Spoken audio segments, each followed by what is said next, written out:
Listo. Entonces vamos a empezar con la temática del día de hoy.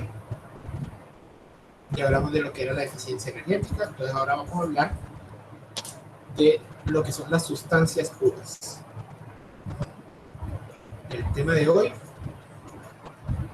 son las sustancias puras y la temática que vamos a ver a continuación, toda la temática de sustancias puras, es la temática con la que básicamente se fundamenta el resto del curso. Así que les pido que tengan mucho cuidado y que traten de hacer todas las preguntas que quieran, porque esto, por así decirlo, es una de las partes más importantes del curso. ¿Ya? Si esto no queda claro, de aquí en adelante el curso va a estar lleno de nubosidad para ustedes.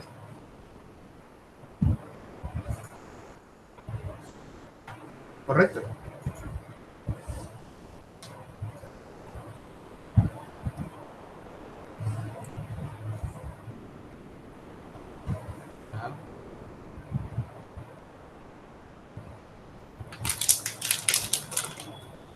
Nadie va a hablar, nadie me va a decir nada.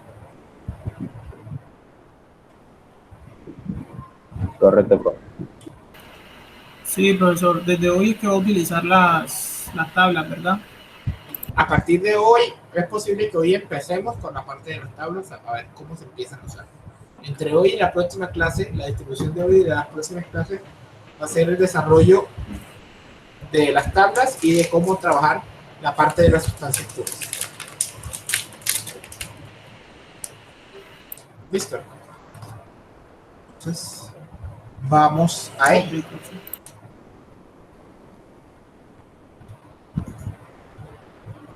Entonces hablemos de sustancias puras. ¿Qué creen ustedes que son las sustancias puras?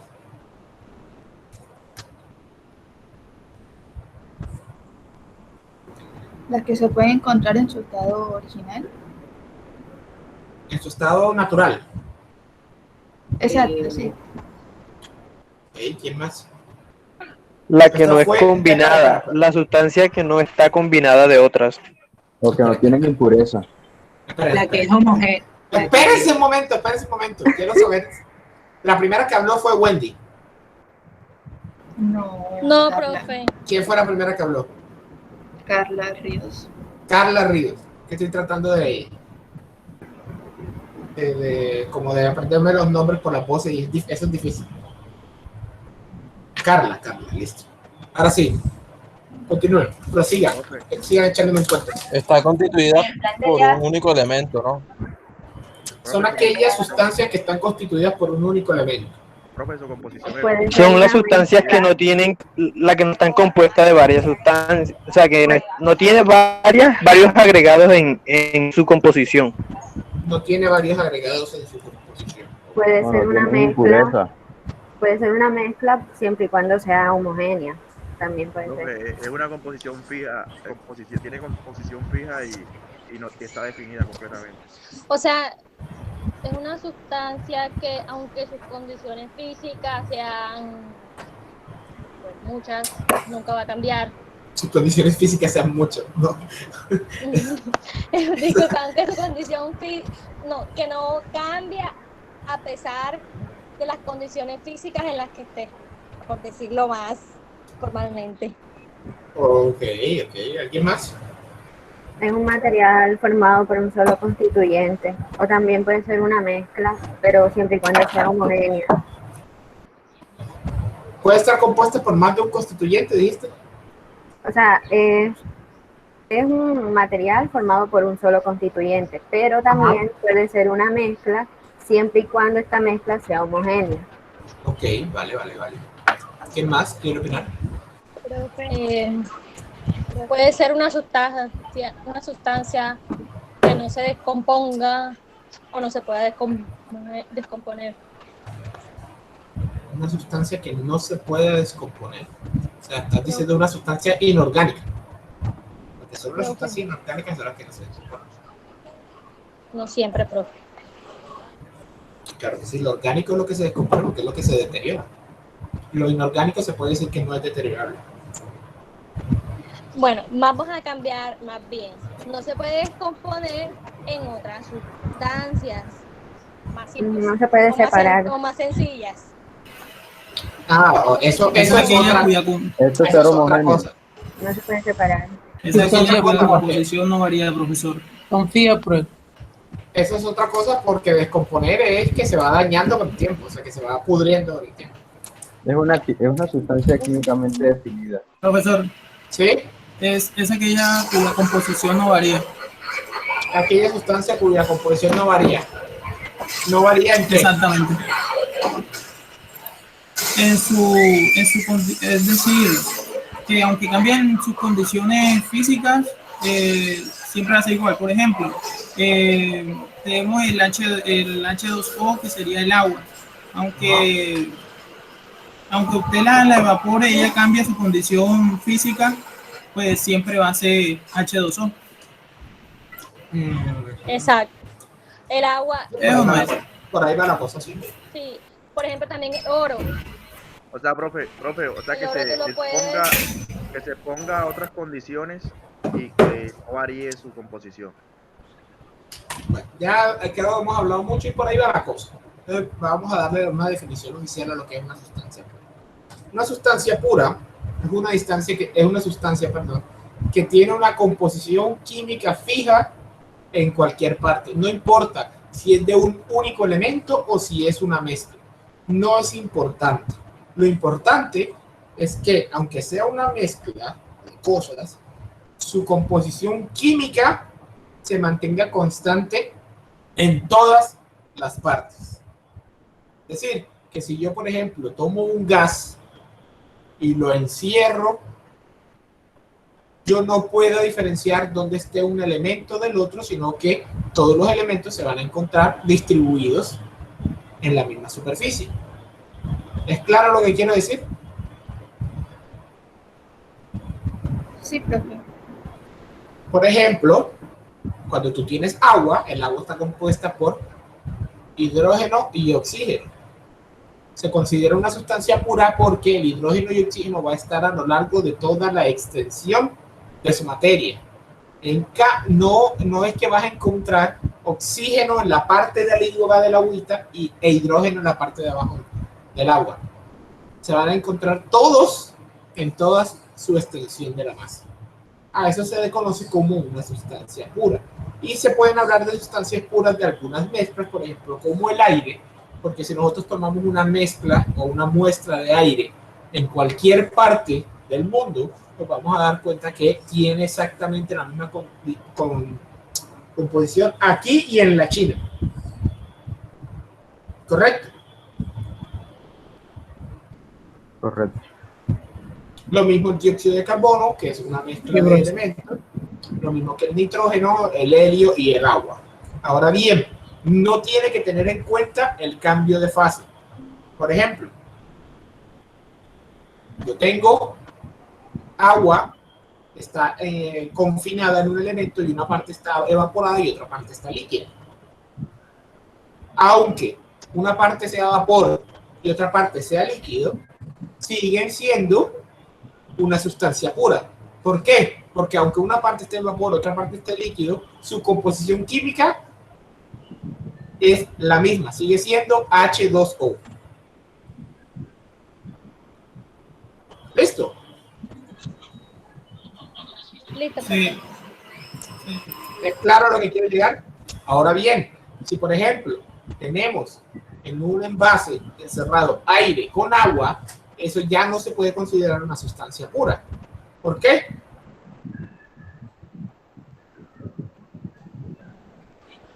Porque se puede ver la diferencia entre los dos elementos. Porque hay dos componentes completamente diferentes. ¿Ya? Su composición química no se mantiene constante a lo largo de la extensión de la masa. Si yo reviso la parte de arriba, voy a encontrar la composición del aire, pero si yo me voy a la parte de abajo, voy a encontrar la composición del agua. ¿Listo? O sea, profe, que por ejemplo, si un vaso con agua, entonces el agua que está en ese vaso no se podría catalogar O sea, lo que está dentro del vaso no se podría catalogar como una sustancia pura. Si tú estás considerando solamente el agua, sí es una sustancia pura. Si tú estás considerando el agua con el aire que está por encima, ya no es una sustancia pura. Ok.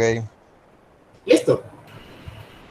Eso es parecido, eso que usted acaba de decir es parecido al caso, al ejemplo que puso la clase anterior. Al ejemplo de la papa. Donde todo exactamente, donde todo dependía desde el... Exactamente. Todo depende del sistema que se defina. Si tú defines el sistema como todo el volumen del vaso, entonces si dentro del vaso hay un poquito de aire, ya no es una sustancia pura. Pero si tú solo defines el sistema como la cantidad de agua, ya se puede decir que es una sustancia pura.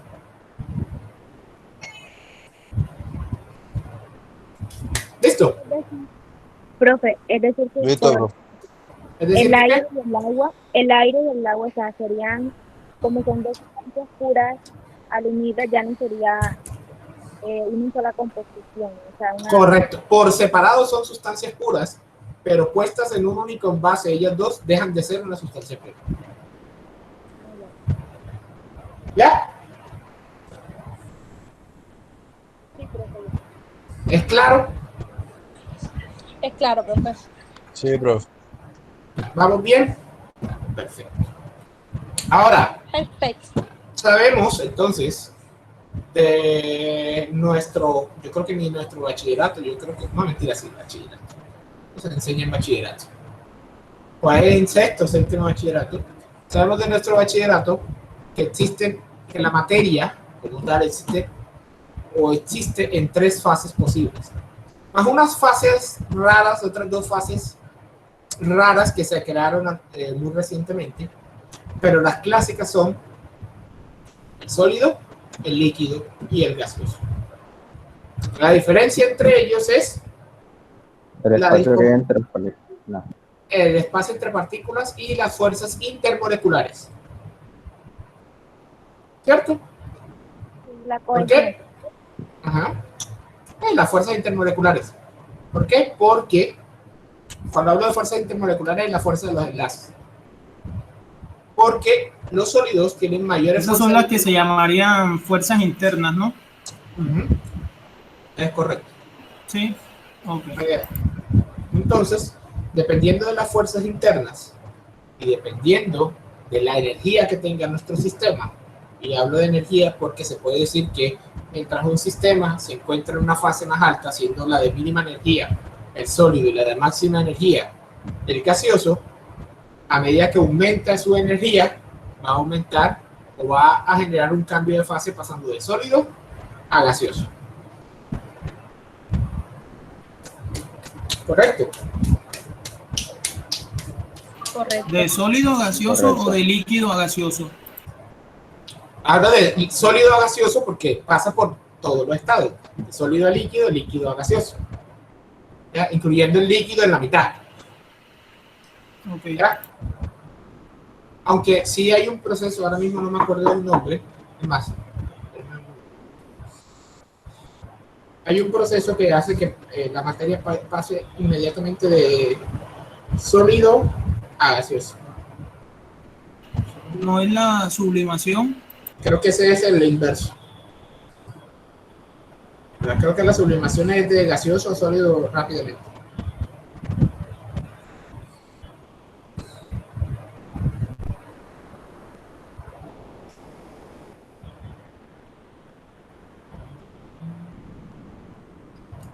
Cambio de estado. Sólido, gaseoso se llama. Sí, no, tienes razón. Es la sublimación. Y de gas a sólido se llama la deposición. Toda la razón. Cuando se pasa directamente de un sólido a gaseoso se llama sublimación. Y cuando pasa de un... ¿Sí? Pero no hay tipos de sublimación. O sea, sublimación reversiva, algo así. Bueno. Vamos a ver. Me estás preguntando cosas que estas son cosas más de química que a mí no me competen. Yo competo los cambios de fase normalitos. Vamos a ver. Sublimación.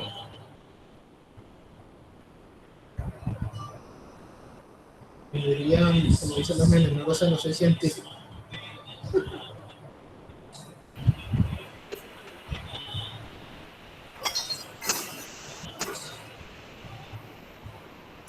Ah, bueno, se puede llamar o deposición o sublimación inversa. Aquí está la definición. La sublimación es el proceso que consiste en el cambio de estado de sólido a estado gaseoso sin pasar por el estado líquido. Al proceso inverso, es decir, al paso directo del estado gaseoso al sólido, se le denomina sublimación inversa. ¿Listo? Ahora, hablando de otros estados de la materia, existen dos estados que son relativamente nuevos, que se llaman el estado plasmático y el estado de sólido superconductor. El estado plasmático se da a muy altas temperaturas y el estado de superconductor se da a muy bajas temperaturas. Son estados experimentales que hasta ahora pues no se ha encontrado mucha utilidad en ellos, pero bueno, algo servirán posteriormente. Aunque los superconductores sobre todo tienen muy interés hoy en día porque han servido para hacer pruebas en el colisionador de hadrones de... ¿Qué se llama de eso? En el de Suiza. En el de Suiza, pero se llama el CERN. Bueno, en el colisionador de hadrones. En Suiza. Se utilizan hoy en día y se llevan muchos estudios a cabo con respecto a lo que son los superconductores. Ya eso es algo más profundo, ¿no? A nivel de, sí, del núcleo de las... Ya somos muy a nivel de física y física cuántica y esas cosas. Eso no nos interesa en este curso. Pero cabe resaltar. Entonces, a nosotros nos compete, a nosotros en el curso de termodinámica, nos compete en qué es lo que va a pasar entre los cambios de estado y cómo afectan los niveles energéticos en los cambios de estado. Para poder realizar o para poder evaluar los cambios de estado, tenemos que aprender a evaluar las propiedades de una sustancia pura. Por eso nos tardamos todo este tiempo en definir qué son las propiedades, en definir el postulado de estado, todas estas cosas anteriormente para conllevarnos a poder establecer cómo se define un estado de una sustancia. Entonces, vamos a hablar de un proceso de cambio de fase típico que es el que más nos interesa en la parte de la termodinámica. A nosotros no nos interesa tanto el cambio de sólido a líquido, sino que en la termodinámica interesa más el trabajo con los fluidos, porque los fluidos son más fáciles de trabajar. Sin embargo, más adelante en el curso veremos algunas cosas de los sólidos, sobre todo cuando hablemos de los sistemas cerrados. ¿Cierto? Entonces vamos a hablar de qué ocurre en un cambio de fase cuando se cambia de un líquido a un gaseoso. ¿Cierto? Hablemos del proceso de cambio de fase para una sustancia pura. Toda sustancia pura en un cambio de fase va a seguir estos pasos. Se los voy a narrar a continuación y les voy a hacer una descripción de cada uno. Ahora, imaginémonos, voy a hacer el ejemplo con agua,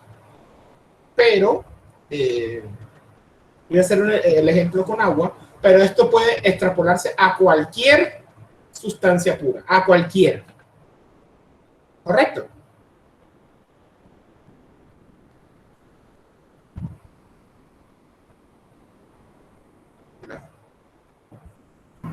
Sí, profesor. Sí. Correcto. Perfecto. Ahora, imaginémonos que tenemos un sistema cilindro-émbolo.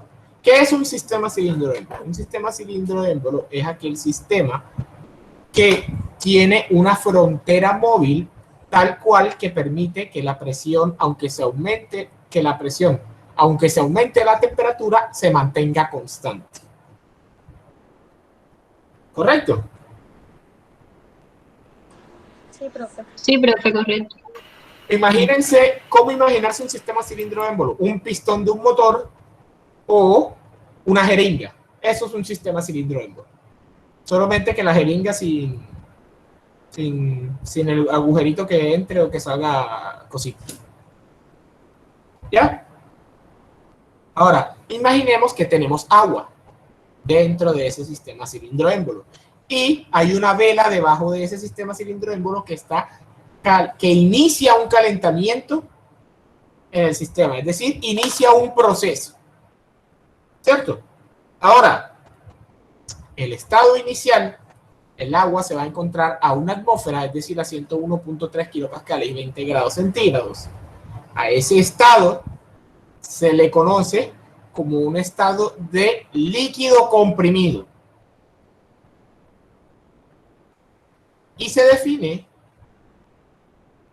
como el estado de la materia en el cual el líquido no está a punto de cambiar de fase a gaseoso. Anoten eso y me avisan para continuar. No, profe, me repite por fin. ¿Desde dónde repito? Bueno, el agua se encuentra a una atmósfera. El agua se encuentra a una atmósfera y 20 grados centígrados. En esas condiciones es el agua normal que vemos todos los días. A ese estado se le conoce como líquido comprimido. Y el líquido comprimido, su definición es aquel líquido el cual no está a punto de cambiar a fase gaseosa. No está a punto de cambiar a fase gaseosa.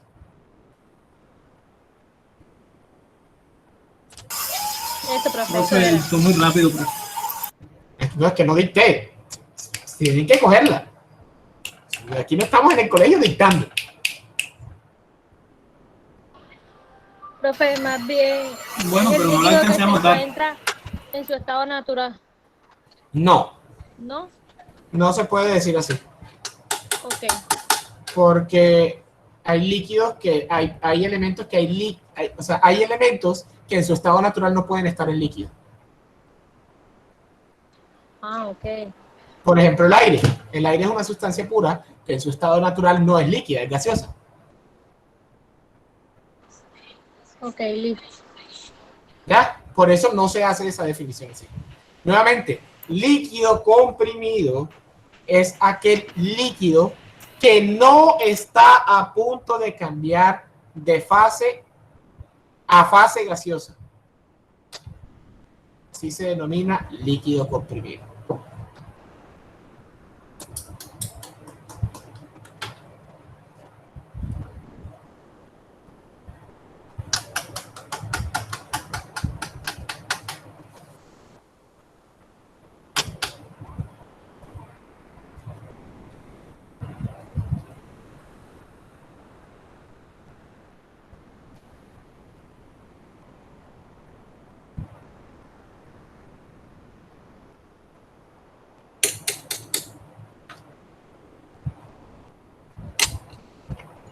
Listo, profe. Listo. Ahora, imaginémonos que la vela empezó un proceso de calentamiento y ha aumentado la temperatura de nuestro sistema. Entonces pasamos a un estado 2 en el cual nuestro fluido se encuentra a una atmósfera y 100 grados centígrados. ¿Qué pasa a una atmósfera y 100 grados centígrados? Comienza a evaporarse. Y el líquido empieza a cambiar de estado. El líquido empieza a cambiar de estado. Ahora, la cualidad de este estado 2 es que ninguna molécula o ninguna partícula de agua ha cambiado su estado de fase. O sea, acaba de llegar a los 100 grados centígrados y no ha empezado a cambiar de fase. A ese estado se le denomina líquido saturado.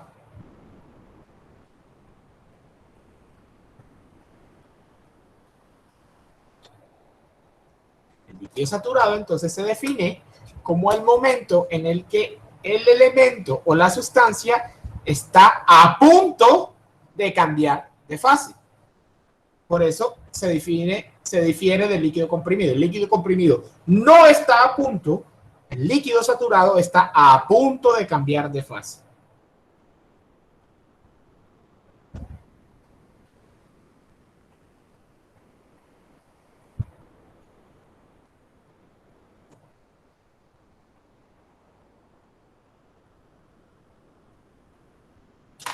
Ahora, ¿qué hay que tener en cuenta y qué pasa con las propiedades de un estado 1 a un estado 2?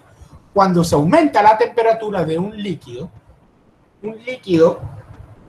cambia muy poco sus propiedades, sobre todo las propiedades dimensionales. Es decir, la densidad va a variar muy poco, pero se va a expandir levemente. Ahora bien, por eso los fluidos líquidos se conocen como líquidos o elementos altamente incompresibles, porque tienen muy poco cambio en su densidad con respecto a la temperatura y la presión. Entonces, cuando hay un cambio de temperatura en fase líquida, se ve reflejado muy poco en un cambio en su densidad.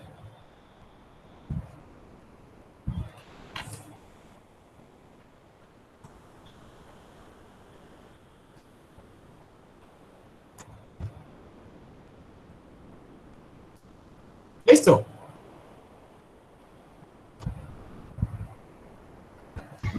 Explíquenos esa parte, profe. Profe, eso aplica para todos los líquidos. Para todos los líquidos. Todos los líquidos se consideran altamente incompresibles. ¿Qué quiere decir eso? Que con la variación de las propiedades como la presión y la temperatura, su densidad va a variar muy poco. Pongamos un ejemplo. La densidad del agua a 4 grados centígrados y una atmósfera, la densidad del agua es de aproximadamente 1000 kilogramos metro cúbico. Si yo aumento de 4 grados centígrados a 20 grados centígrados, la diferencia de las densidades pasa de 1000 kilogramos metro cúbico a 998 kilogramos metro cúbico. Es decir, hay un muy poco cambio significativo en la densidad. ¿Listo?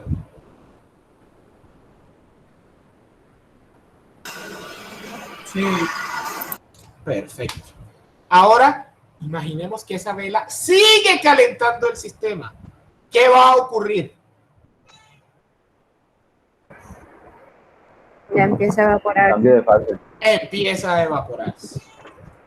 Aparece el siguiente estado en donde tenemos una mezcla tanto de gas como de líquido. A ese estado, el estado 3, se denomina una mezcla saturada de líquido-vapor.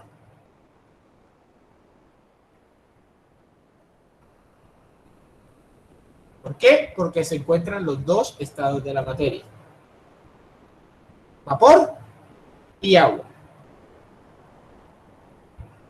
Y la mezcla saturada de líquido-vapor, ese estado se define como el estado en el cual existe la presencia de las dos fases de la materia: líquido y vapor. Cualidades que pasan o qué ocurre del estado 2 al estado 3. Hay un cambio significativo en la densidad, es decir, se expande demasiado. ¿Qué más ocurre cuando hay un cambio de fase? ¿Qué pasa con la temperatura?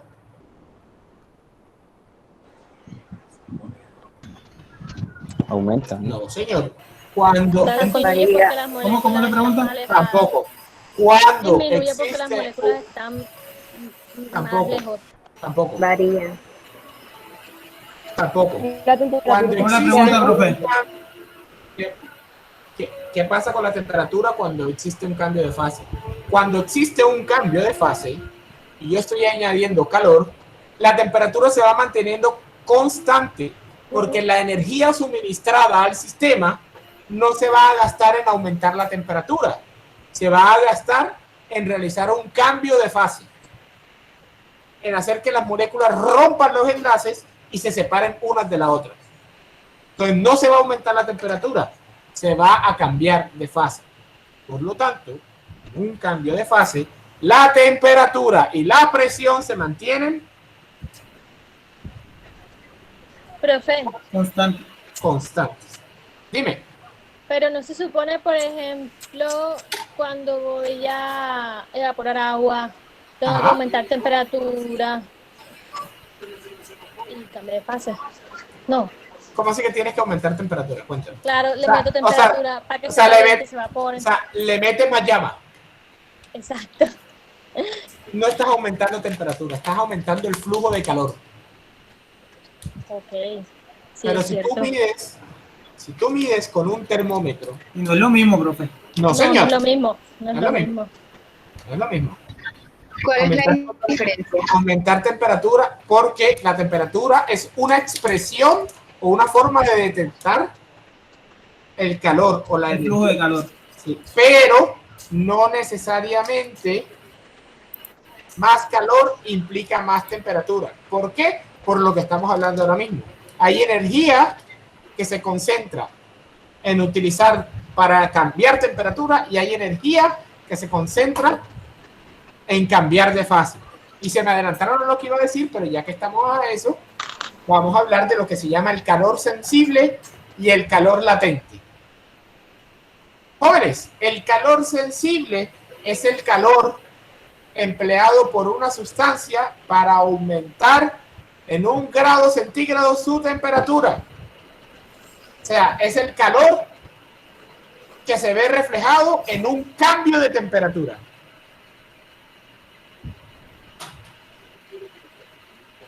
Calor sensible, el calor el cual se ve reflejado en un cambio de temperatura. Por eso es sensible. En un grado. Porque se puede sentir. No, no necesariamente en 1 grado, en general. Sirve para aumentar la temperatura. Eso se llama sensible, porque es el calor que tú puedes sentir, que tú puedes palpar, que tú sabes que tú tocas algo y está aumentando su temperatura.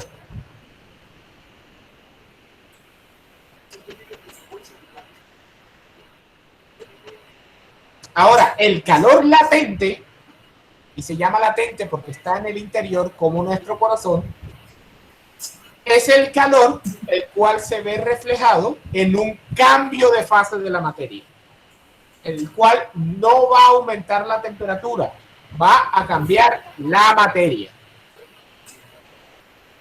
Va a pasar de un estado, por ejemplo, sólido a líquido o líquido a gaseoso.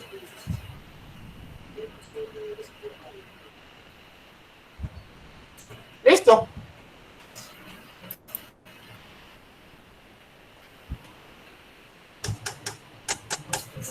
Profe, ¿podría repetir lo último que dijo? El calor latente se llama calor latente porque va en el interior de la materia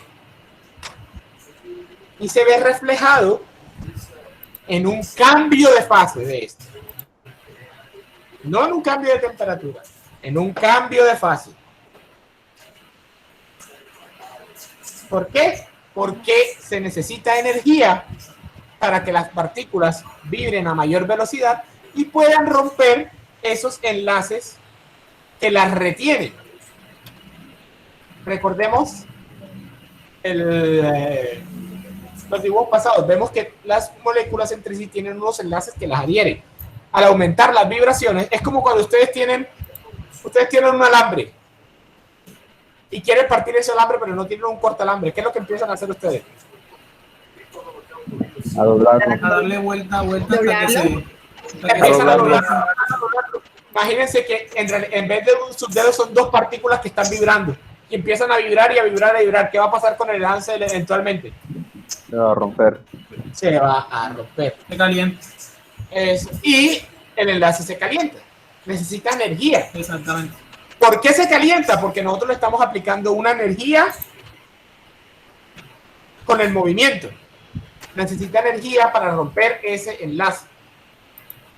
Entonces, esa energía para romper los enlaces, para poder generar un cambio de fase, se denomina calor latente.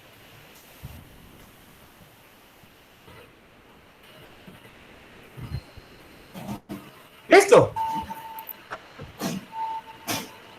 Listo, profe. Listo. Por eso, cuando ustedes dicen, No, le subí la mecha y le aumenté la temperatura. No necesariamente le aumentaste la temperatura. Le aumentaste la temperatura si no está cambiando de fase. Si está cambiando de fase, al tú aumentar la mecha, lo que estás haciendo es aumentar el flujo de calor. Y al aumentar el flujo de calor, aceleraste el proceso de cambio de fase. Profe, un ejemplo sencillo sería cuando uno pone a hervir el agua, al meter un termómetro, la temperatura va subiendo, pero en el momento que ya empieza a evaporar, la temperatura se mantiene allí constante a los 100 grados. Es correcto. ¿Es así o no? Sí, es correcto. Ahora, hay una cosa que hay que resaltar y es que hoy en día se han hecho muchos avances con respecto al uso de estos dos tipos de calores, el calor sensible y el calor latente. Todos sabemos que es muy fácil, por ejemplo, pongamos 1 litro de agua en una olla. Todos sabemos que es muy fácil hervir esa olla, ese litro de agua en esa olla, porque no se demora, se demorará 5 o 10 minutos en hervir, ¿cierto? Ahora, ¿qué va a pasar? ¿Cuánto tiempo va a pasar para que toda esa agua dentro de esa olla se me evapore? Bajo las mismas condiciones. ¿Cómo así, profe? Digamos que tú estás hirviendo 1 litrico de agua, ¿cierto? Ajá. Y tú vas a hacer hervir esa agua. Es decir, la vas a llevar a 100 grados centígrados. Para llevarla a 100 grados centígrados, la demora no es mucho, ¿cierto? Te puede demorar 5 o 10 minutos. Dependiendo. Depende del fogón, pero más o menos 5, 10, 15 minutos como mucho. Ajá. Ahora, en esas mismas condiciones, evaporar esa agua completamente, que todo se vuelva vapor, ¿cuánto tiempo puede llegar a tardar? Mucho tiempo. Quiere decir Lo que comúnmente uno llama que se seca. Es correcto, que se seca, es correcto. Literalmente se seca porque se evapora la materia. Se puede demorar mucho tiempo porque normalmente las sustancias, el calor latente almacena más energía que el mismo calor sensible. Es decir, para llevar, por ejemplo, el agua de 20 grados centígrados a 100 grados centígrados se requiere mucho menos energía que para evaporar esa agua completamente a vapor. O sea que el calor sensible almacena más energía. El calor latente almacena más energía. Por eso, pero si el calor latente es el que almacena más energía, porque si fuera así, entonces no demorará tanto en evaporarse. Claro que sí, porque puede almacenar mucha más energía. O sea, requiere más, hay que meterle mucha más energía para poder lograr el cambio de fase que para llevar de 20 grados centígrados a 100 grados, a 100 grados centígrados. Eso se llama almacenar energía. Porque si yo quiero volver a cambiar de fase gaseosa a líquido, esa misma energía que le metí, esa misma energía tiene que salir. ¿Cierto? Porque es un proceso que va y viene. Si yo le metí cierta cantidad de energía y lo transformé a vapor, por lógica, para volver a líquido, ya no tiene que entrar, sino que tiene que salir. Es correcto. Es cantar. Tiene que salir. Y sale en la misma proporción, porque es la misma cantidad de materia. ¿Esto? Perfecto. Entonces hemos llegado o estamos en una mezcla saturada de líquido vapor. Ahora seguimos calentando. ¿Qué va a ocurrir con nuestra mezcla? ¿Se evapora toda? Se vuelve toda vapor. Se seca. Se vuelve vapor completamente. Se derrite. En este caso no se seca. Se derrite. Se convierte completamente gaseoso. Se convierte completamente gaseoso.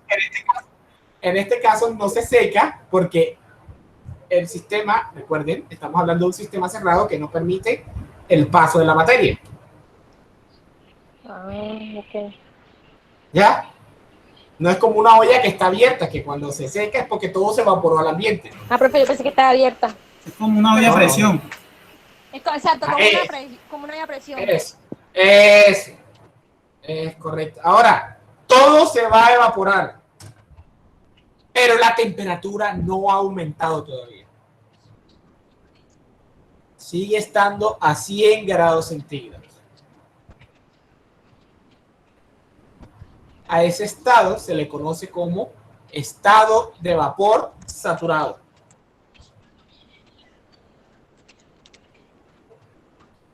Y se define como el estado en el cual el vapor está a punto de cambiar a líquido.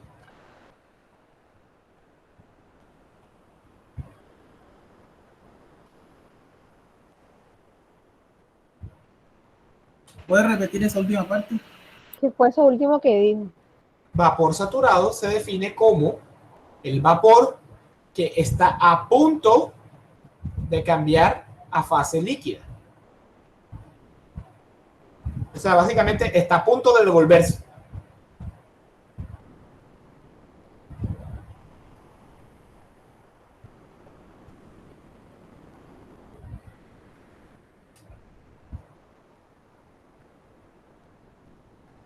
Ok, ¿y de qué depende entonces en ese caso de que pase a fase líquida?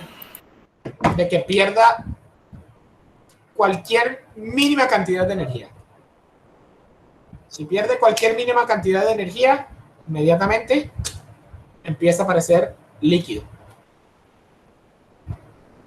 Por ínfima que sea, un pequeño cambio, una pequeña pérdida de energía, inmediatamente va a empezar a aparecer líquido. Y vamos a volver al estado 3, por así decirlo.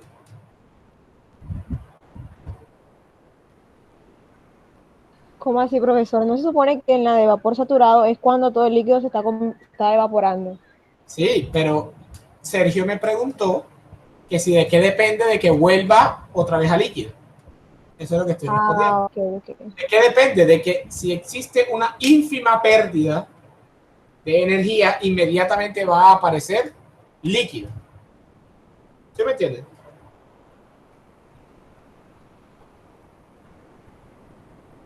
O sea, lo mismo cuando estamos hirviendo agua. Sí, pero apagamos la estufa y ya encontramos las gotitas de vapor. En la tapa. O sea, en la tapa. Correcto. Sí, claro, porque se devuelven por la misma tapa. Ajá. Y luego seguimos calentando el sistema.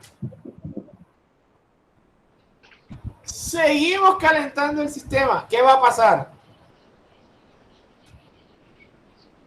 Pues va a pasar lo Aumenta mismo. la presión. Que ya todo el líquido está vuelto vapor, se vuelve vapor comprimido. No. Aumenta la presión. Vapor sobrecalentado. No, recuerden que que hablamos de un sistema cilindro. Recuerden que, ¿quién dijo vapor sobrecalentado? Yo, Nicole. Bien, Nicole, excelente, es verdad. Así se llama el siguiente estado, pero ya vamos a hablar de él. Vapor sobrecalentado.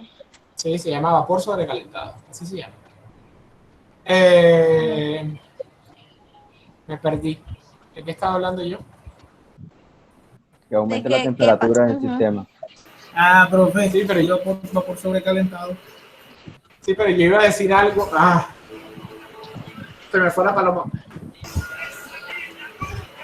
Yo iba a decir algo antes de eso.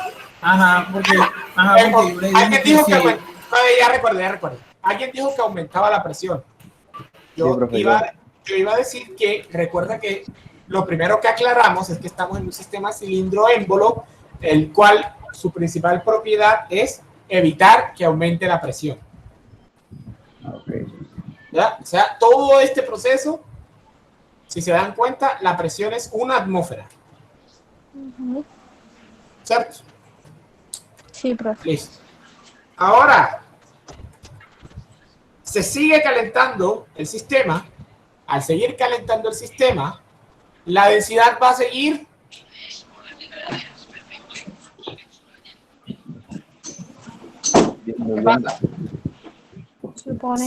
Si se expande, si se sigue calentando el líquido no se pierde. No. Estamos diciendo que se sigue transformando. Estamos diciendo que es sistema cerrado, por lo tanto no hay transferencia de masa. Disminuye. ¿Por qué? Porque es la misma masa y más volumen, ¿cierto? O sea que se sigue disminuyendo la densidad porque el elemento se sigue expandiendo, pero ahora sí empieza a aumentar nuevamente la temperatura. ¿Por qué? Porque ya no estamos en un cambio de fase. A esa fase, o ese estado, se le conoce como vapor sobrecalentado.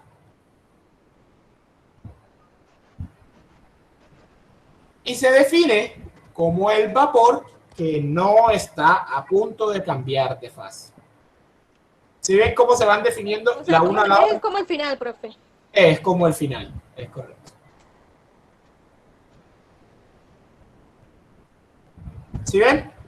Está el líquido que está a punto de cambiar de fase, el líquido que no está a punto de cambiar de fase, el líquido que está a punto de cambiar de fase, la mezcla donde están las dos fases, el vapor que está a punto de cambiar de fase y el vapor que no está a punto de cambiar de fase. Así se definen cada uno de estos estados. Profe, me queda una duda con el tema de la densidad, en este caso. Sí, correcto, dime. Porque es que usted en el tercer estado, usted dice que... Si dije que aumenté, no me equivoqué, porque tenía que ser... Usted dice, en el tercer estado usted dijo que había un cambio significativo de la densidad. Ajá. Y se supone que ahí iba aumentando, ¿no? Y al final... No, la densidad tiene que disminuir. Iba disminuyendo, pasó de líquido a vapor. Ajá, la densidad tiene que disminuir porque el hecho de que hay la misma masa en los 5 sistemas, pero el volumen es mayor. Como la densidad es masa sobre volumen, o sea, el volumen está en el denominador, ¿qué pasa si crece el denominador?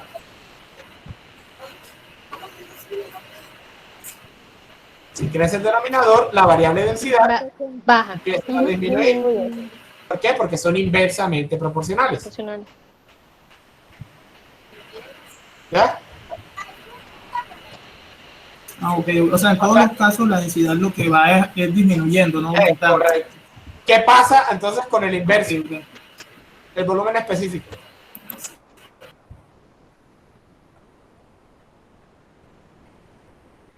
¿Qué pasa con el inverso, con el volumen específico? ¿De cuál habla después? ¿No? Claro. Es correcto, aumenta. Ahora, un dato curioso. ¿Ven lo que yo acabo de decir, cierto? A medida que yo caliento algo, se expande y por lo tanto aumenta la densidad, ¿cierto? Sí, pero no, al contrario. Perdón, disminuye la densidad, sí. Disminuye la densidad y aumenta el volumen específico. ¿Cierto? Un caso curioso que ninguna persona ha encontrado la razón, y es una de las grandes curiosidades del agua, es que en un cierto rango de temperatura, al aumentar la temperatura del agua, esta en vez de expandirse, se comprime. Sí, profe. Sí. Sí, señorita. Aquí no te caso curioso. Es una de las cualidades del agua. Para que lo sepan. ¿Podría explicar eso mejor? No, no te puedo explicar porque en realidad no hay razón. La gente no ha encontrado la razón.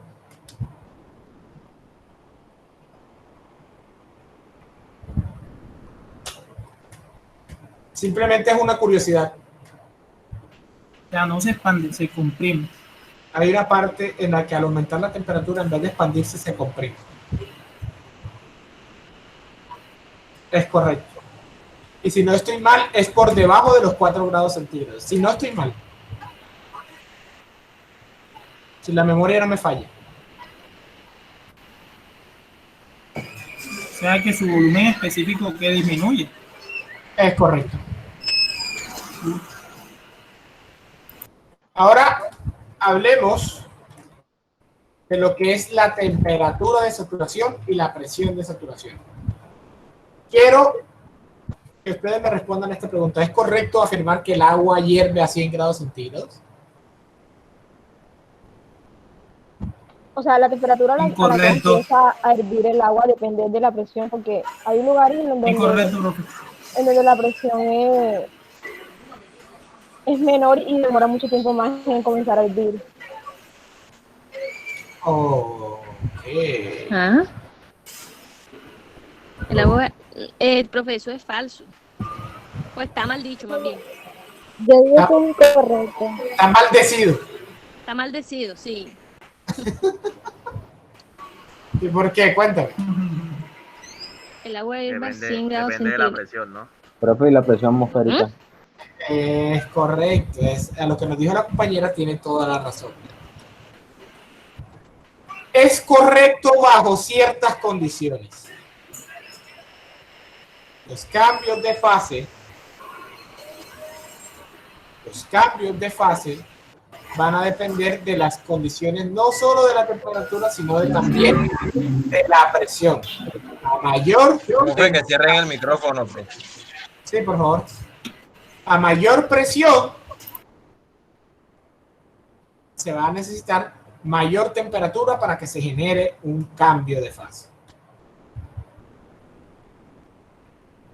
Ahora, estas condiciones anteriores que acabamos de denominar, que son los puntos donde cambia la fase, o sea, el estado 2 y el estado 4 y el estado 3, ya les vamos a poner nombre específico a lo que son las temperaturas y las presiones. La temperatura donde se genera un cambio de fase se va a denominar temperatura de saturación, porque es donde aparece el estado de líquido saturado y vapor saturado.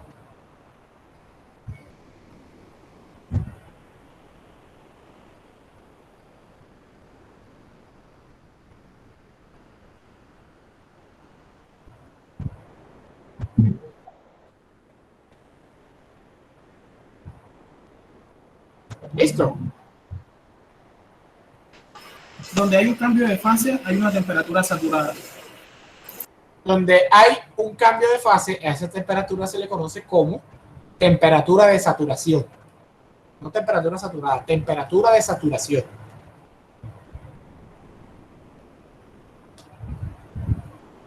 Okay.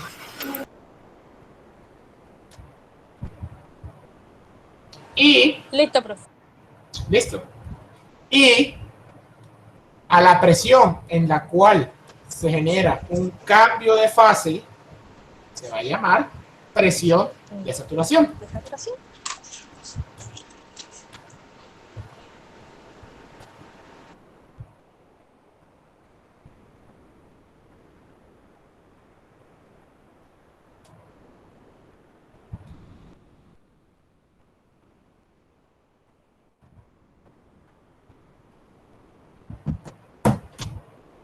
La temperatura a la cual comienza a hervir el agua depende de la presión. En consecuencia, si la presión es constante, sucede lo mismo con la temperatura de ebullición.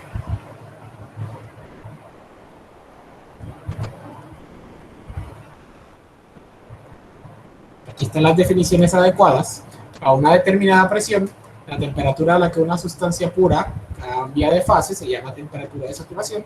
Y a una temperatura determinada, la presión a la que una sustancia pura cambia de fase se llama presión de saturación. Lo que les hablé previamente. Estas vainas de memoria. Qué belleza.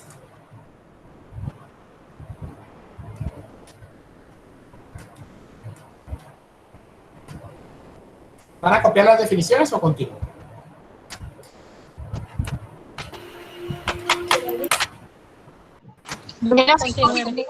Continúe, bro. Antes de continuar, quiero que por favor tengan a la mano sus tablas.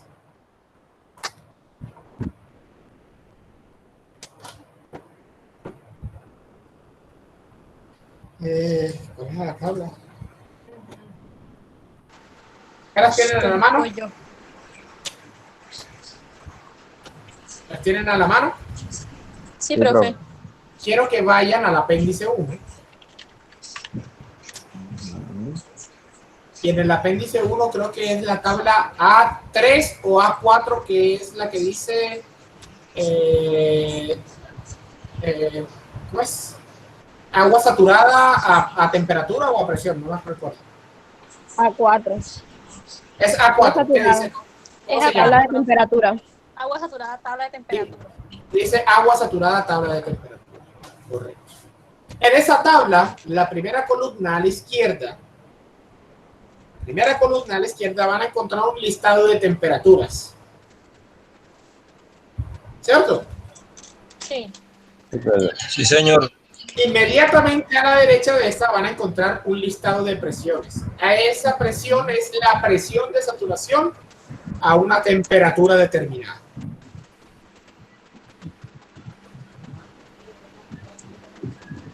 Repeat, please.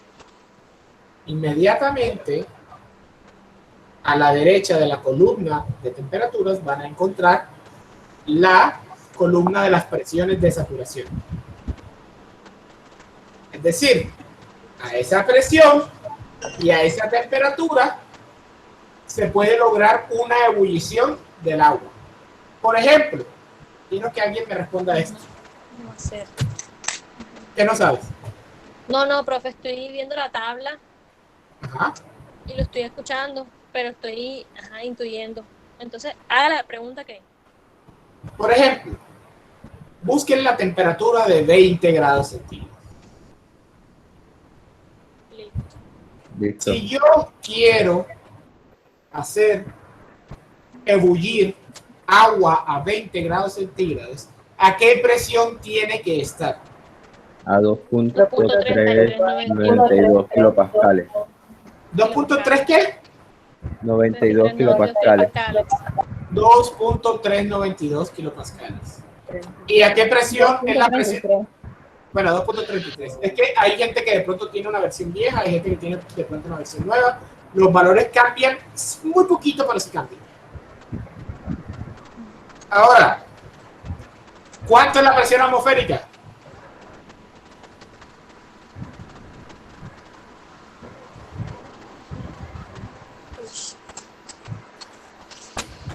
$1.3. Te faltaron 100.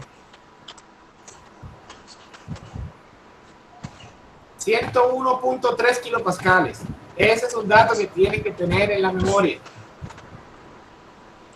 La presión atmosférica al nivel del mar es de 101.3 kilopascales.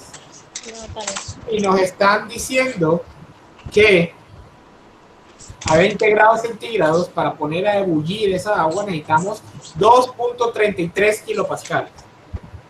¿Cierto? Quiere decir que esa presión, se necesita una presión de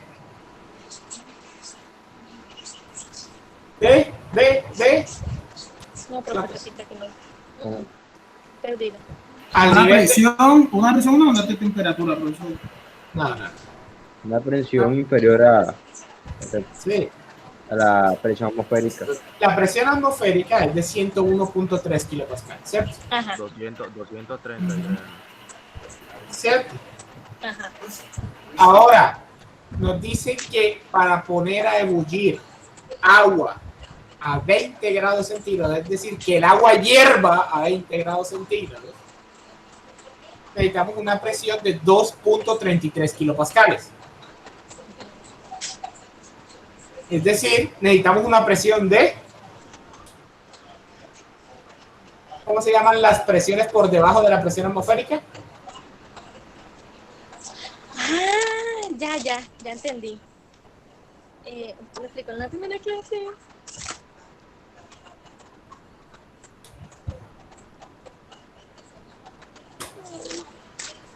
Sí se puede. Sí se puede.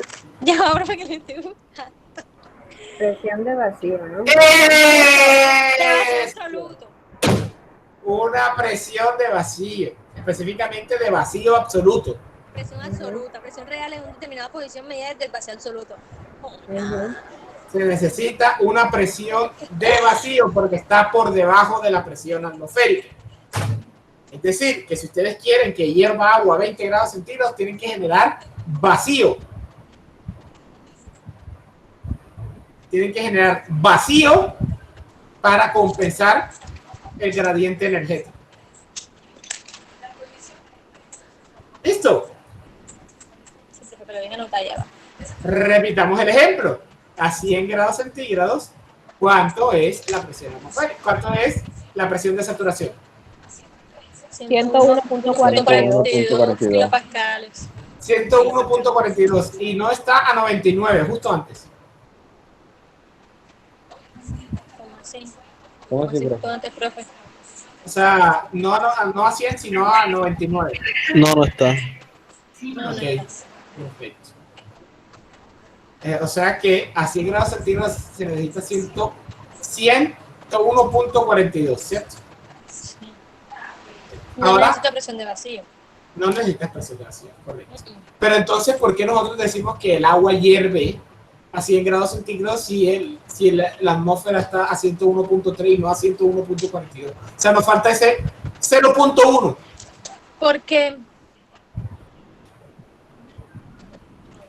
¿Por qué? No. Vámonos a la tabla de presiones. La tabla A5. Es la misma tabla, solo que al revés.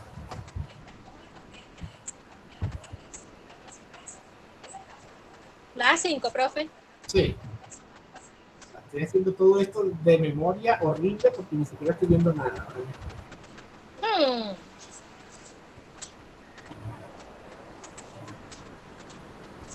¿Estamos ya en la tabla A5? Sí. Agua saturada, tabla de presiones. Correcto. Ahora es exactamente lo mismo, solo que en vez de tener primero la temperatura, vamos a tener primero la presión. O sea que a una presión determinada podemos saber cuánto es la temperatura de esa presión. ¿Cierto? Sí. En esa tabla debe aparecer 101.3 kilopascal. Sí. Sí, señor. ¿Qué temperatura dice? 99.97. 99.97. O sea que acabamos de descubrir que en realidad todo este tiempo hemos vivido engañados, porque el agua a nuestra atmósfera en realidad no ebulle a 100 grados centígrados. Ebulle a 99.97. Sin embargo, nuestros termómetros clásicos son tan pichurrias que redondean ese valor a 100 grados centígrados.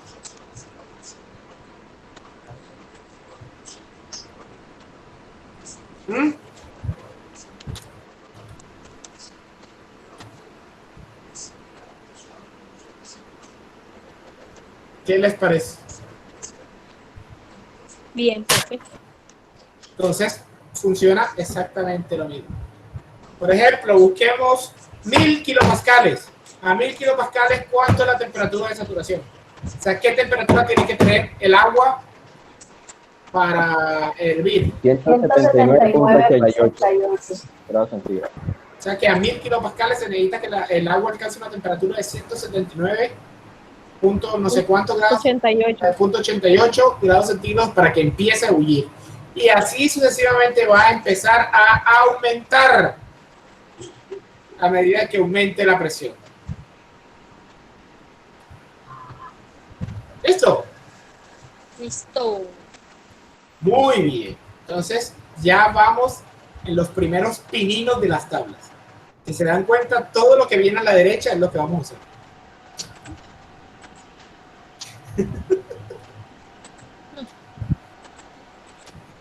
Tranquilos.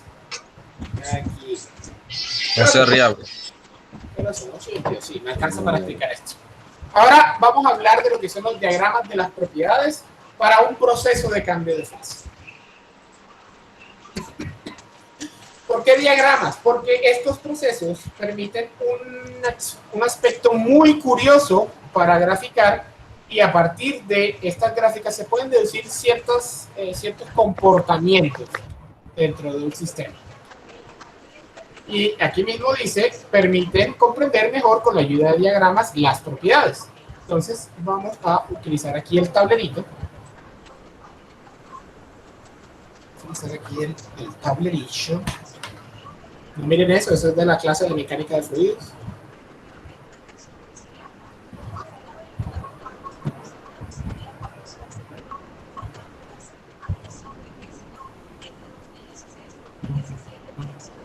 Un momento, configuro los tableros.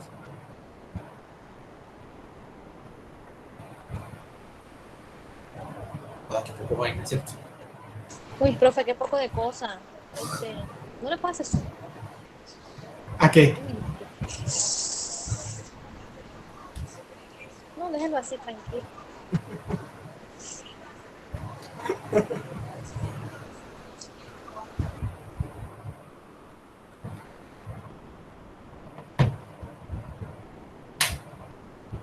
Actualizar esta página y me va a aparecer aquí. Listo. Existen dos diagramas principales que son los que nos permiten comprender cómo funcionan los cambios de fase en una sustancia pura. Está el diagrama PV y el diagrama TB. Diagrama PV es el diagrama presión, volumen específico.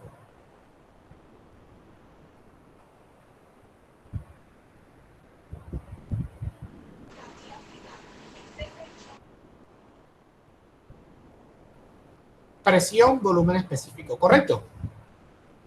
Más, esto debería colocarlo como... Ahora que yo hacía esta vez. Así sí.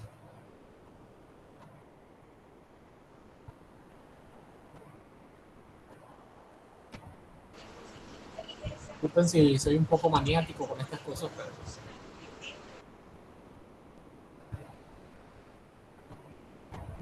Listo. Ahora, ¿en qué consiste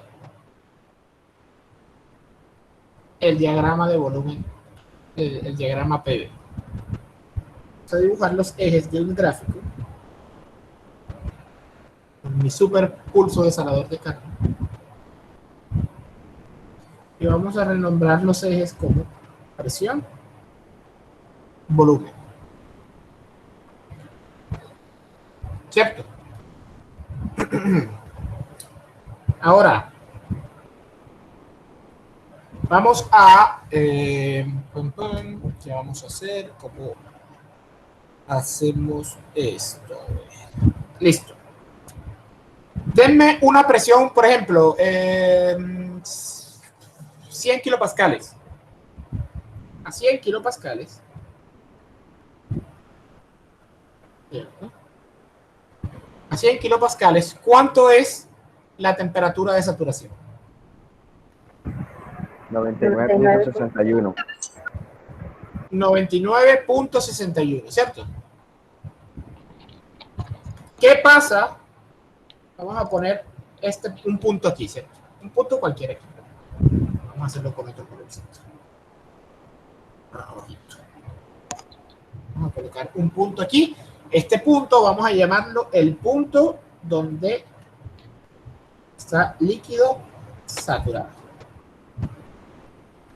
¿Cierto? ¿Qué pasa cuando pasamos?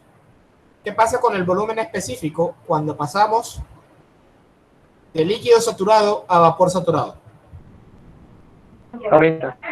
Aumenta.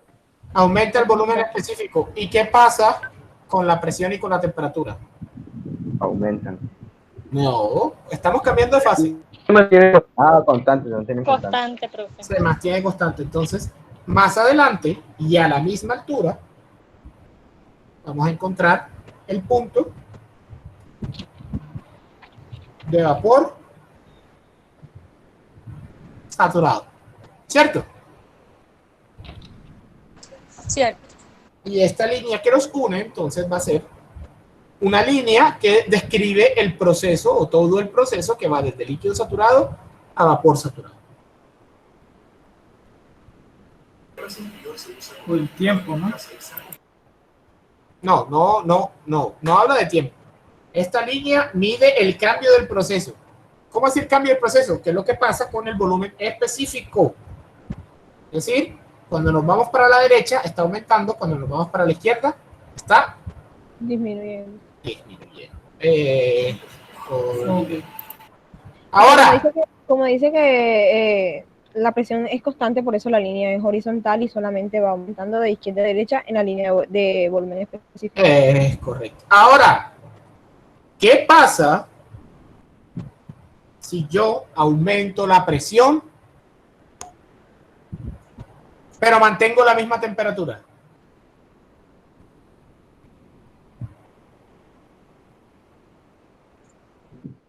¿Qué pasa con el volumen específico? El volumen disminuye. Disminuye el volumen específico, ¿cierto? O sea que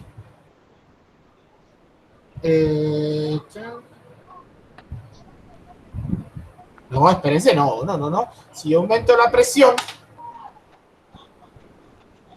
déjenme que estoy aquí utilizando mis recuerdos. Repeat, please. Ya voy. No he terminado.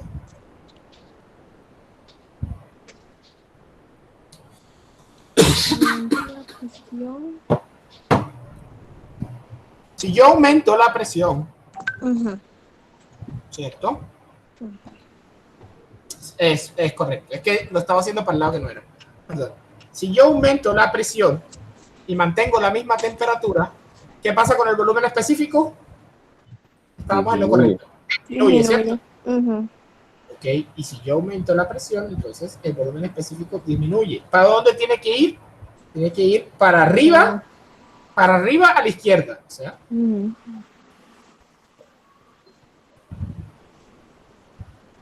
¿listo?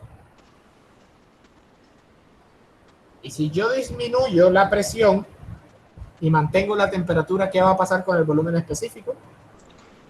¿Cómo, profe? ¿Cómo? Repite, perdón. Si yo disminuyo la presión y mantengo la temperatura, ¿qué pasa con el volumen específico? Aumenta. Aumenta. Se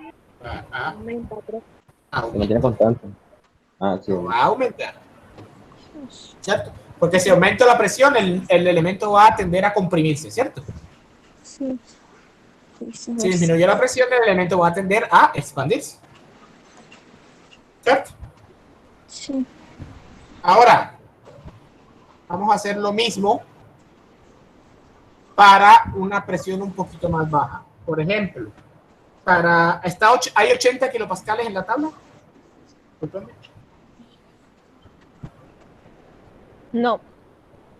¿Cuál es el más cercano? 75. 75, listo. Ahora, quiero que a 75 kilopascales, bueno, todo esto ocurre a una temperatura, a 100 kilopascales, ¿cuánto era la temperatura de saturación? ¿Me disculpo? 99.61. 99.62 grados centígrados. Todo esto ocurre a una isoterma, es decir, a una línea de la misma temperatura de 99.62 grados centígrados, ¿cierto? Ahora, ¿qué ocurre si yo disminuyo la presión? Si yo disminuyo la presión, el volumen específico tiende a aumentar para ambos extremos, ¿no? O sea, tiende a irse para ambos extremos. Es decir, que los puntos de líquido saturado y de vapor saturado se corren hacia los lados. ¿Qué? ¿Cómo? Perdón. Y vamos a tener exactamente el mismo comportamiento.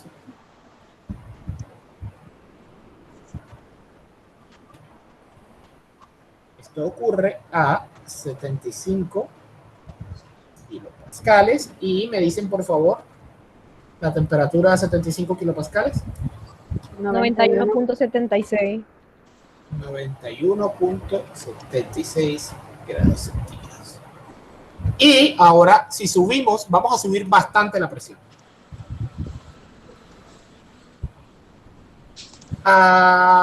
No sé, ¿está 3000 kilopascales? Sí. Sí. Listo, vamos a subirla mucho. A 3000 kilopascales. ¿Cierto? ¿Qué pasa nuevamente con los valores del volumen específico? Como se está comprimiendo, literalmente los valores se acercan más el uno al otro.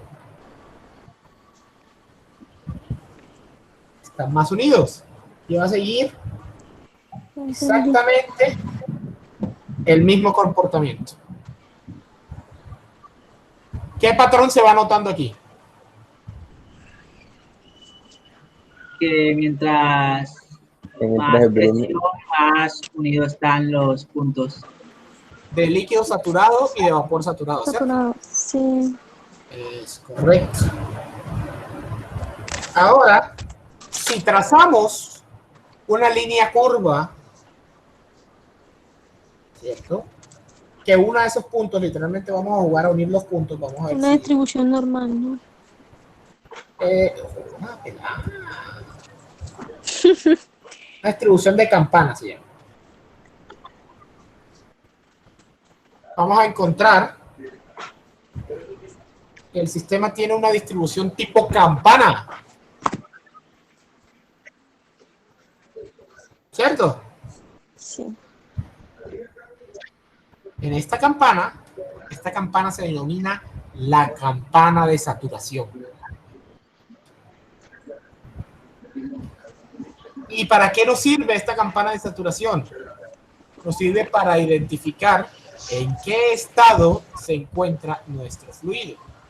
Por ejemplo, usted dibuja la campana y llega a la conclusión de que el elemento o la sustancia se encuentra dentro de la campana. Si se encuentra dentro de la campana, se puede decir que es una mezcla líquido-vapor. Si se encuentra sobre la línea derecha, se puede decir que es un vapor saturado. Y de ese lado, líquido saturado. Si se encuentra sobre la línea izquierda, se puede decir que es líquido saturado. Si se encuentra después de la línea derecha, es vapor sobrecalentado. Y si se encuentra después de la línea izquierda, se puede decir que es líquido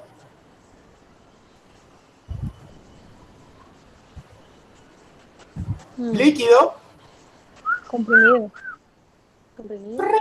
Comprimido, sí, epa. Viene a ser como un grillo. Yo hice como un grillo, pero...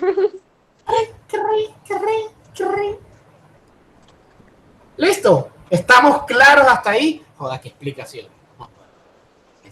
Perfecto. Ah, qué belleza, vale. Y el dibujo y tal. No, ah, qué belleza, vale. Yo no sé por qué se queda.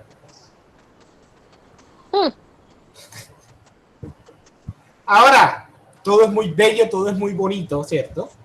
Al lado derecho, sobre la línea, en el centro, sobre la otra línea y al lado izquierdo. ¿Qué pasa en este punto?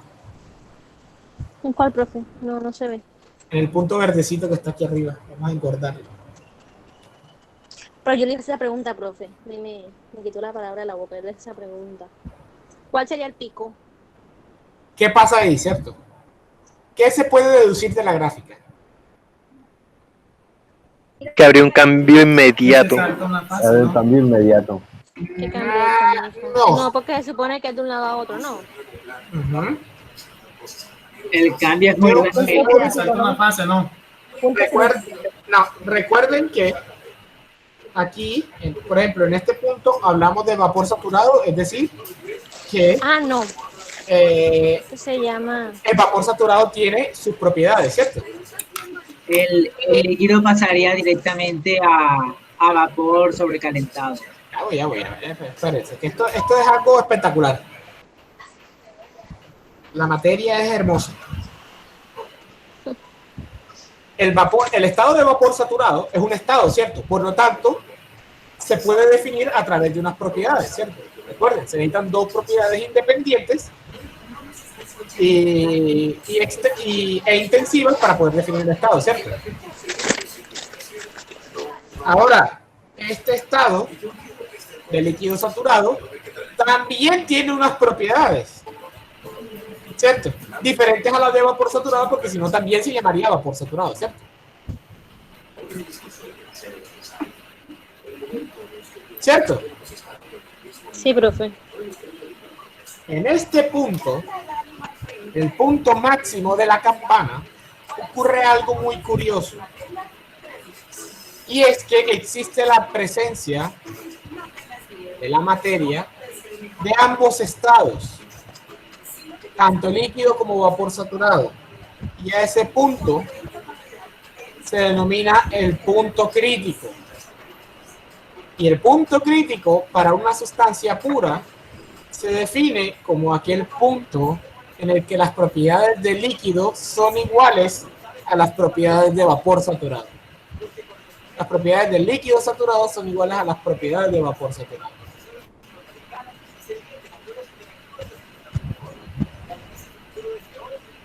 Perfecto. Y se denomina punto crítico. Punto crítico. Todas las sustancias tienen un punto crítico, todas. Y a partir de ese punto no se puede diferenciar cuando hay un estado del otro. O sea, no van a existir ni estado líquido ni vapor saturado. Eso es lo que la gente en teoría conocería como el plasma, por así decirlo. Porque no es ni lo uno ni lo otro.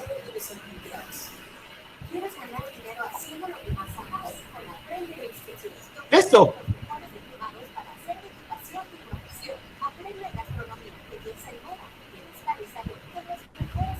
Hola. Sí. Perfecto. Ahora, dato importante para el agua. Bueno, antes de continuar, quiero que ustedes mismos me lo digan. ¿Cuál es el punto crítico del agua? Búsquenlo en la tabla, a ver si lo encuentran.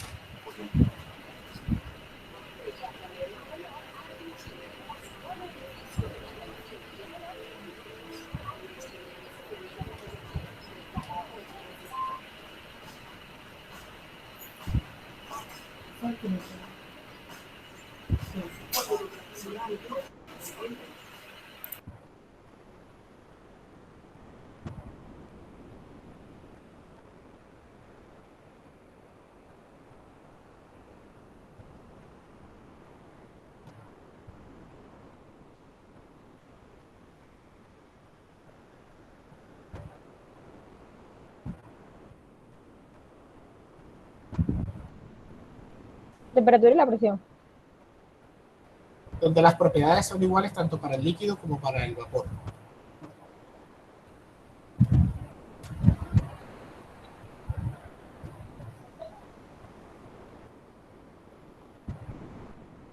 Por eso, en la relación de temperatura, ¿a qué temperatura y a qué presión?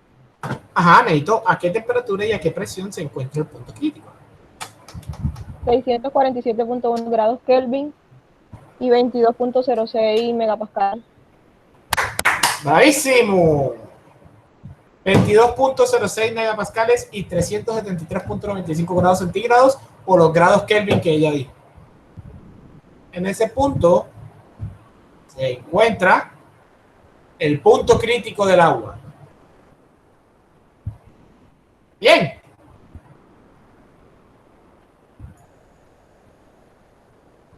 Ah, qué belleza.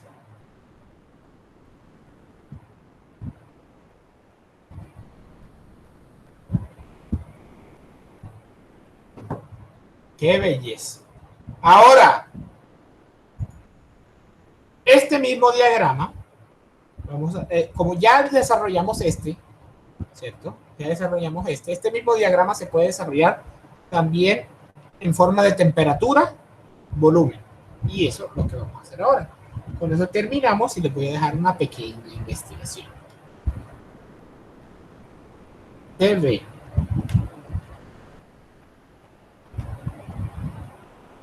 Temperatura, volumen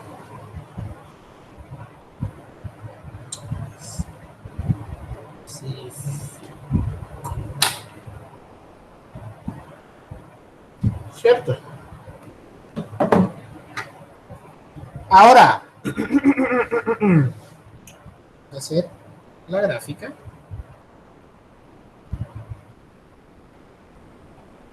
Temperatura, volumen específico. Me salí sin querer. Se me salió de la cámara.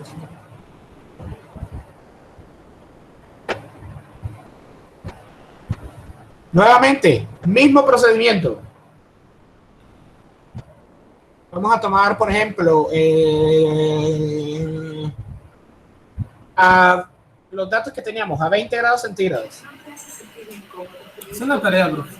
No. Voy a hacer la otra gráfica. Es la temperatura, volumen específico y con eso terminamos. Ah, ya. Yo te iba a dejar una tarea. Sí. Por eso, terminamos la parte de la clase y les dejo una tarea para la próxima. Listo. Okay. A 20 grados centígrados, ¿cierto? ¿Cuánto es la presión de saturación?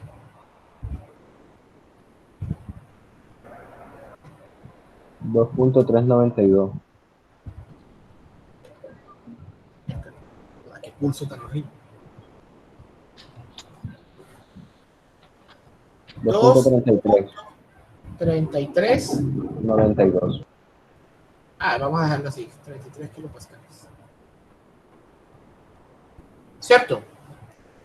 ¿Qué pasa si yo aumento la temperatura bajo una presión constante? Que es el ejemplo que teníamos del cilindro émbolo. ¿Qué pasa con el volumen específico? Me repito la pregunta, bro. Aumentaría, ¿no? ¿Qué pasa con el volumen específico si yo aumento la temperatura bajo una presión constante? Aumenta. Aumenta el volumen. Aumenta el volumen. Correcto. ¿Y qué pasa si yo disminuyo la temperatura bajo una presión constante? Disminuye. Disminuye. Ahora denme el valor, no sé, a 100 grados centígrados. 101.42. 101.42.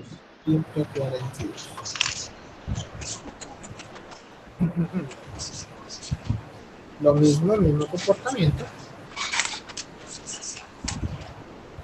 ¿Cierto? Sí, profe.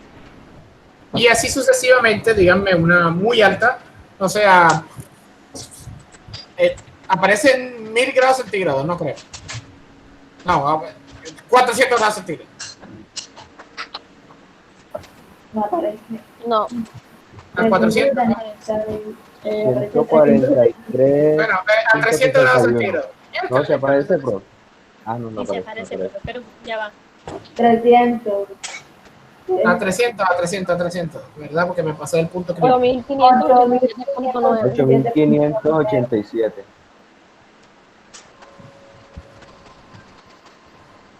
8.587. 87.9. Vamos a dejarlo así. Ahora, bueno, hay una cosa que se me olvidó decirles, que es bueno que ustedes la vayan viendo. Al lado de la presión, que son las tablas, las dos tablas, al lado de la presión o al lado de la temperatura, ¿en cuál tabla estamos? ¿Estamos en la tabla de temperatura o de presión? Temperatura.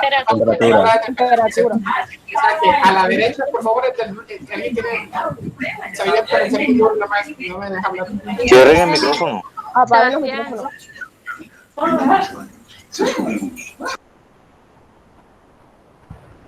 Listo. Me perdí. Ok. Estamos en la tabla de temperatura. A la derecha se encuentra la presión, ¿cierto? A la derecha. En la tabla de temperatura, a la derecha de la temperatura está la presión, ¿cierto? Sí, ya. A la derecha de la presión vamos a encontrar, si nos vamos a la parte de más arriba, un título que dice volumen específico. Correcto. ¿Cierto? Sí, correcto. Y va a haber una línea y encima de cada línea hay una B sub G y una B sub F. ¿Cierto? Sí. Aparece primero B sub F y después B sub G. B sub F es el valor del volumen específico en el estado líquido.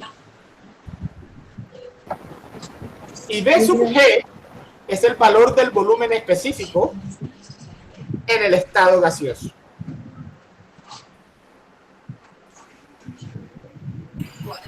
Repita el último, profe, porfa. B sub G, bueno, en el estado líquido saturado.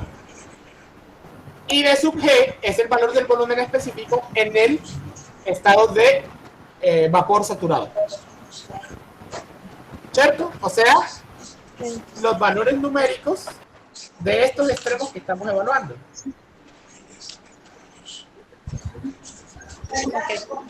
¿Cierto? Ahora, si ustedes quieren inspeccionar que esto que estoy diciendo se cumple, pueden ir verificando qué pasa. Por ejemplo, resten B sub G menos B sub F mientras van aumentando la temperatura y dense cuenta que cada vez va a ser un número más pequeño. Quiero que hagan la prueba. Hacerlo con 300.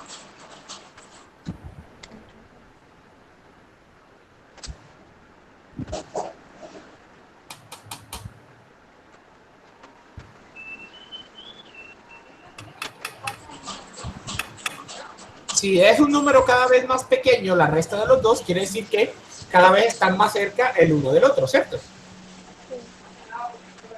Profe, confirmo. Confirmado, ¿cierto?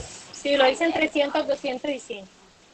O sea que confirma lo que estoy demostrando aquí, o lo que estoy mostrando con la campana.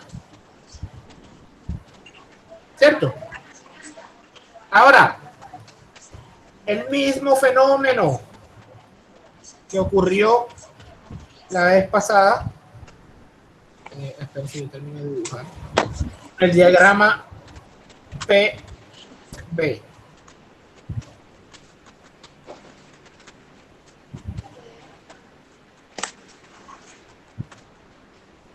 Ahora podemos dibujar. A ver.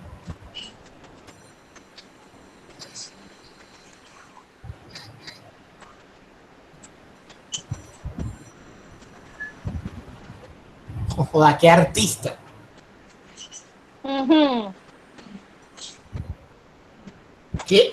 Qué obra de arte. Qué Mona Lisa ni qué Mona Lisa.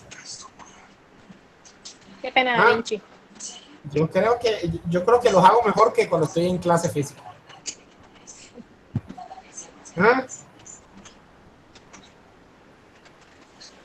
Espectacular. Y esta nuevamente es la campana de saturación que representa el mismo fenómeno, pero representada en la gráfica de temperatura-volumen, donde el punto crítico se ubica aquí, en la parte superior de la gráfica.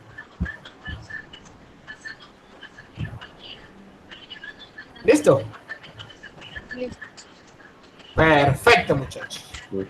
Próxima clase, el lunes, continuamos con la segunda parte de sustancias puras. Ahora, antes de continuar, quiero que en las tablas que ustedes tienen vean,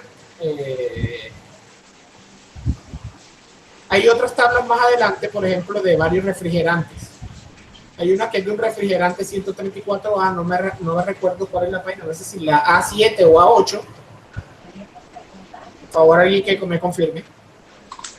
Es la 11, profe. A11, ok. Sí.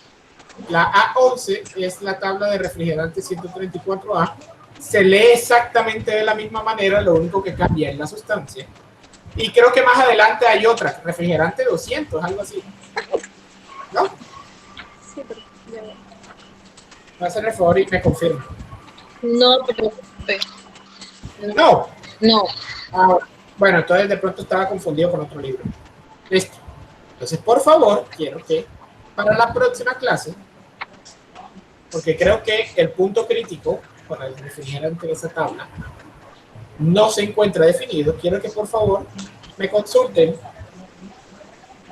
el punto crítico del refrigerante 134A.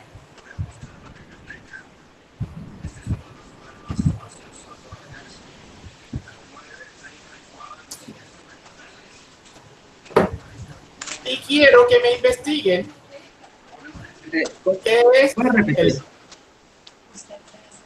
el punto, cuál es el punto crítico para el refrigerante 134A. Y bueno, ya que estamos en esas, ¿cuál es el punto crítico del aire? ¿El aire? Sí, el aire es una sustancia pura, debe tener punto crítico, ¿no? ¿Refrigerante qué, profe? 134A. Lo pueden encontrar como R-134A. Ya voy, ya no te preocupes, R-134A.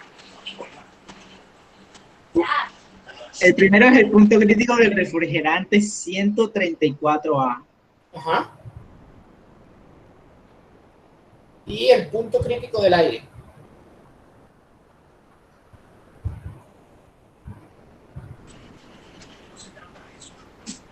Yo encontré uno, pero no existe bueno.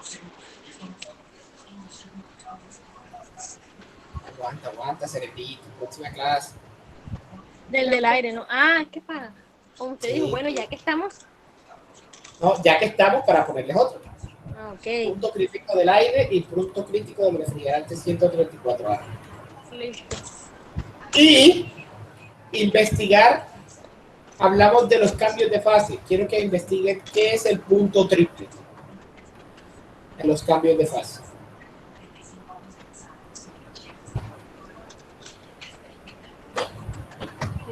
¿Qué es el punto triple? Por ejemplo, para el agua. ¿Cómo? Punto crítico del agua. A ver, ¿qué es el punto? ¿Usted dijo refrigerante qué? Ah, refrigerante 134A.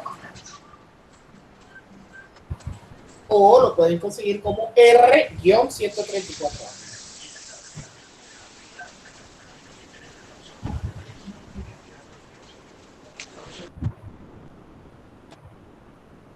Y en los cambios de fases, ¿qué es el punto triple? Y para el agua, ¿cuáles son las condiciones que se tienen que dar?